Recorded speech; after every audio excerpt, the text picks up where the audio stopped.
£9.90.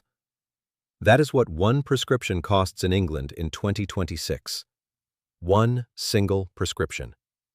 And I know a woman, a retired teaching assistant in her late 60s, who has been paying that charge on 4 separate medications every single month for the last 3 years. That is over £1,400 she has handed over at the pharmacy counter since she turned 60. £1,400 for medicine she was legally entitled to receive for free the entire time. She did not know. Nobody told her. She simply kept ticking the wrong box on the form and kept handing over her card because she assumed that free prescriptions were for people on benefits, not for people like her. She is not unusual. She is typical. Across the United Kingdom right now, millions of retired people are paying for things they do not need to pay for. Not because the rules are hidden in some obscure piece of legislation that nobody could reasonably be expected to find, but because the system relies on you knowing what you are entitled to and actively claiming it, and the system does almost nothing to make sure you actually do. I'm Elliot. Over the next 20 minutes, I'm going to walk you through 7 specific fees, charges, and bills that millions of UK pensioners are currently paying out of their own pocket, unnecessarily, every single month. Some of these are free because of your age, some are free because of your health, some are free because of your income, and some are free for reasons that the government has gone out of its way not to advertise. By the end of this video, you will know exactly which ones apply to you and exactly what to do to stop paying them starting this week.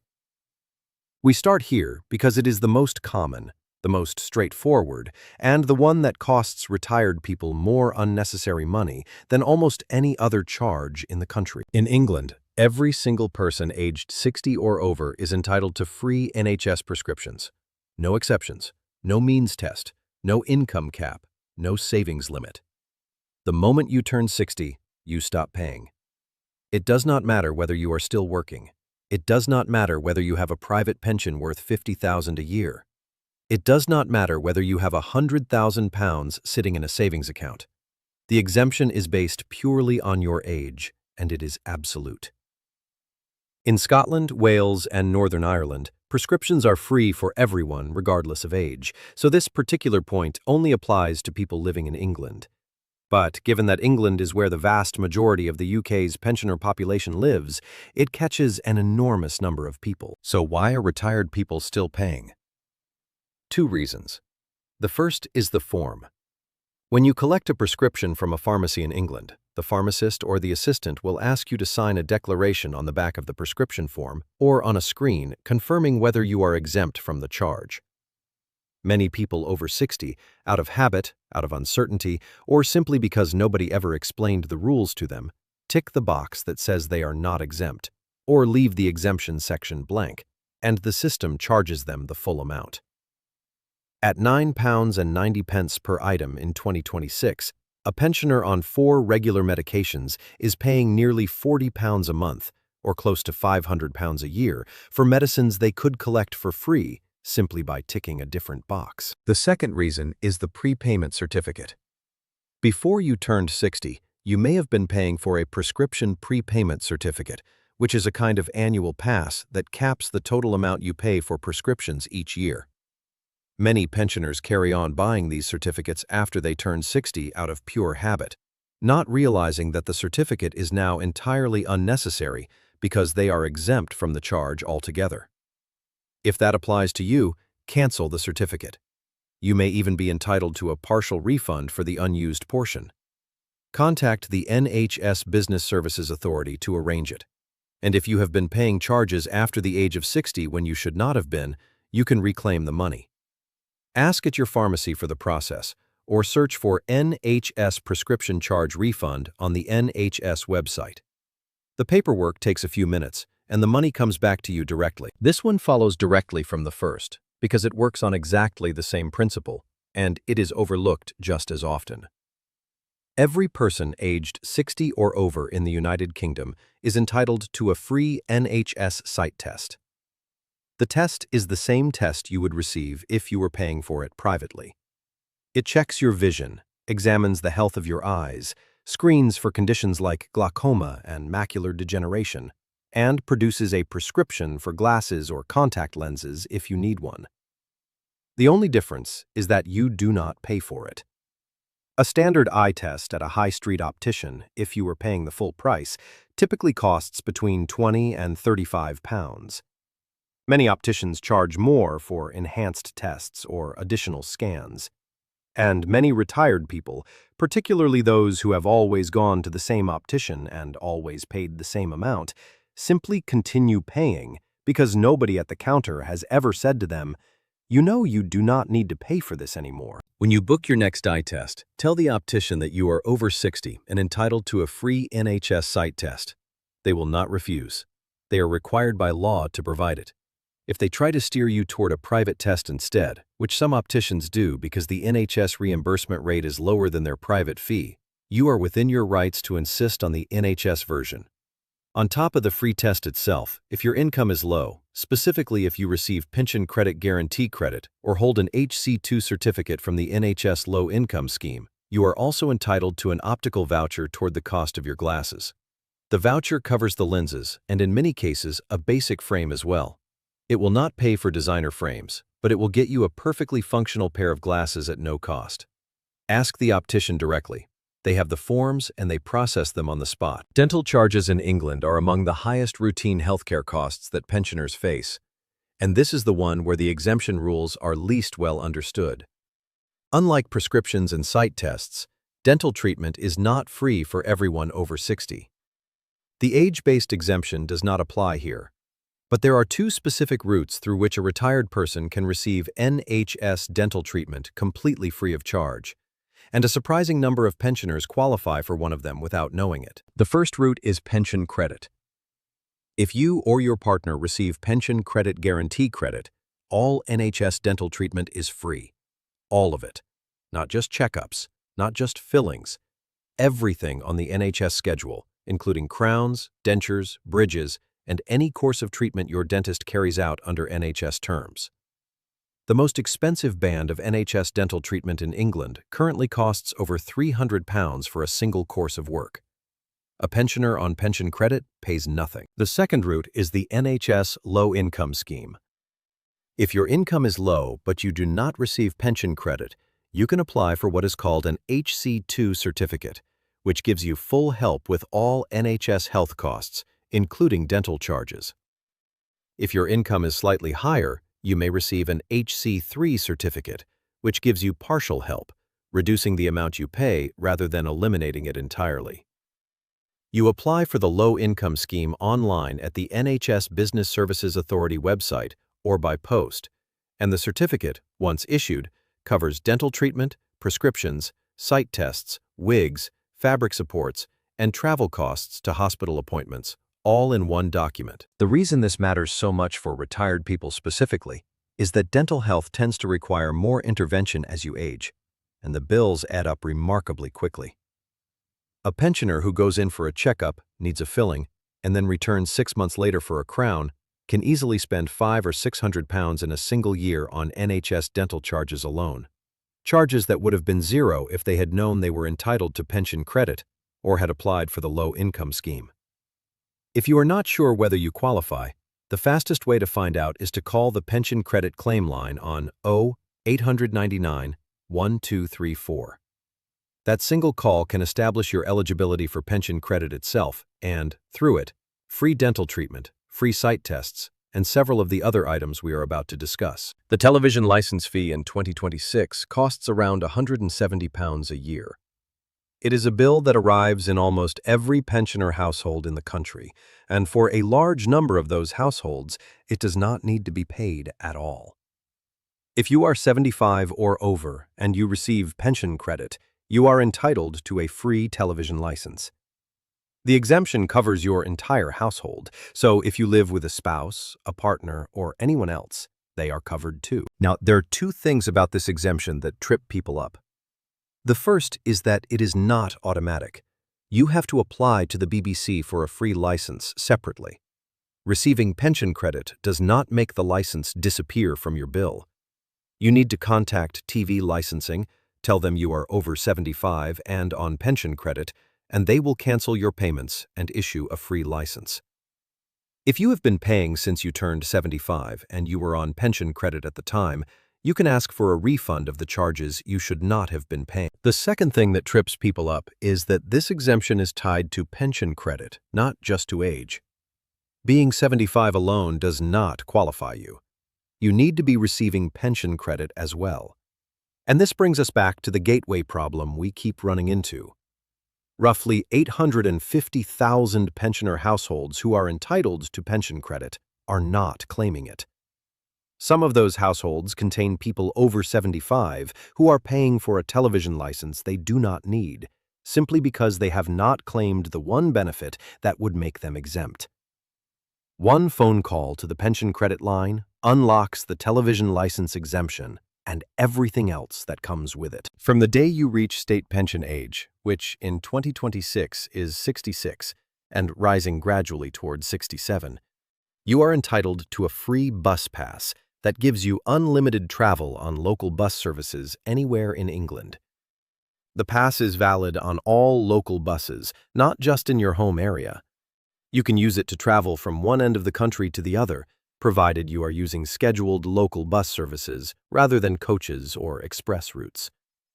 The pass is valid from 9:30 in the morning on weekdays and all day at weekends and on bank holidays.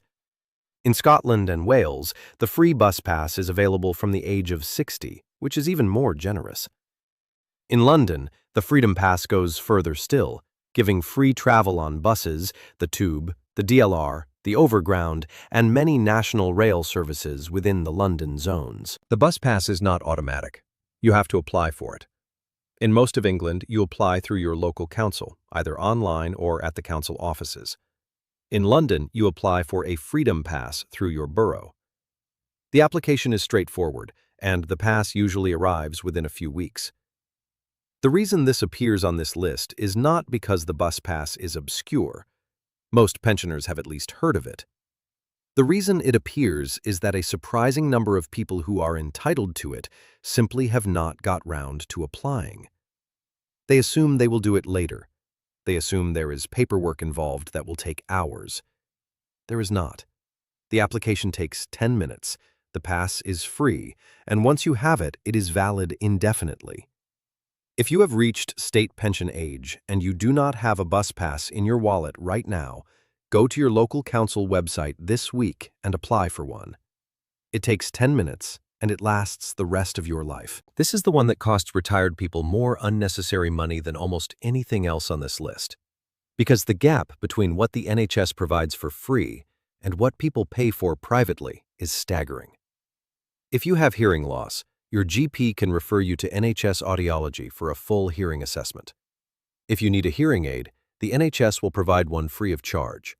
The aid itself is free, the fitting is free, the batteries are free, the follow-up adjustments are free, the repairs are free, the replacements when the time comes are free. You pay nothing at any stage for as long as you need it. And here is the part that surprises people. NHS hearing aids in 2026 are not the clunky, beige, whistling devices that people remember from 20 years ago. Modern NHS aids are small, discreet, digital, and in many cases made by the same manufacturers, names like Phonak and Oticon, that produce the top-end private models. They connect to smartphones. They adjust automatically to different environments. They are, by any reasonable standard, very good hearing aids. Despite all of this, thousands of pensioners every year walk into a private hearing aid clinic and spend £2, £3, sometimes £5,000 on a pair of hearing aids, often under pressure from a salesman who implies that the NHS version is somehow inferior or that the waiting time is unacceptably long. The waiting time for NHS audiology does vary by area, but in most parts of the country it is a matter of weeks, not months. And the product you receive at the end of that wait is clinically equivalent to what you would receive privately for thousands of pounds. If you are struggling with your hearing, go to your GP, ask for a referral to NHS Audiology. The assessment is thorough, the aids are modern, and the entire process from referral to fitting costs you precisely nothing. This is the one that almost nobody knows about. And it is the one that catches people most off guard when I mention it. Because most pensioners assume that the water bill is a fixed charge with no exemptions and no discounts. That is not true. If you are on a water meter and you receive pension credit or certain other qualifying benefits, and you have a medical condition that requires you to use significantly more water than normal, you may be eligible for the WaterSure scheme. WaterSure caps your water and sewerage bill at the average household bill for your water company, regardless of how much water you actually use. For a pensioner with a condition that requires frequent bathing, regular laundry, or a medical need for extra water, this cap can save several £100s a year. But even if you do not qualify for WaterSure, there is a second route that catches even more people.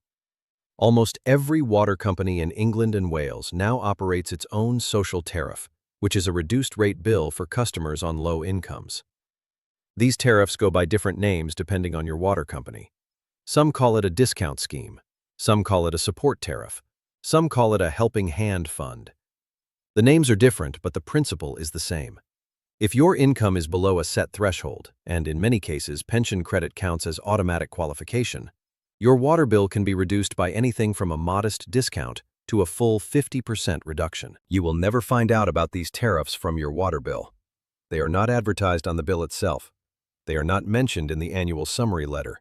They are buried on the water company's website, usually several clicks deep, and they require you to apply. Contact your water company directly. Ask whether they operate a social tariff or a reduced-rate scheme for low-income customers, and ask whether you qualify. If you are on pension credit, the answer in most cases will be yes. Before we close, I want to say something plainly about why all 7 of these charges land on pensioners who should not be paying them. Because once you understand the pattern, you will never fall into it again. The pattern is always the same.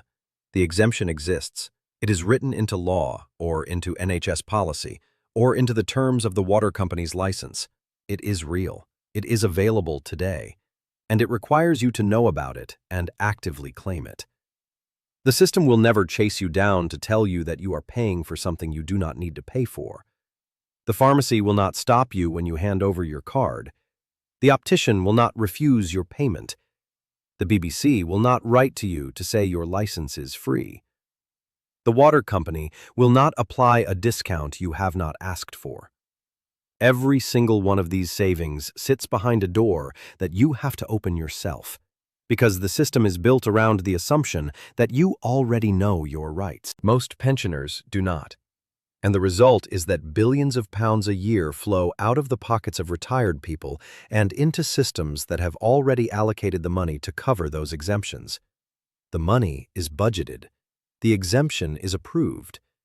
The only thing missing is the phone call. So here is what I would like you to do this week. Go through the 7 items we have just discussed, one by one, and check whether each one applies to you. Prescriptions, sight tests, dental treatment, the television license, the bus pass, hearing aids, and your water bill. For most of them, the check takes less than 5 minutes.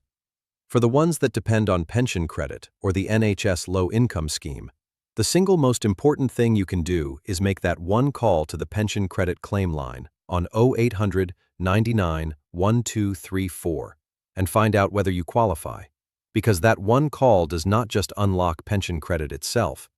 It opens the door to free dental treatment, the free television license, the water company discount, the warm home discount on your electricity bill, council tax reduction, and more.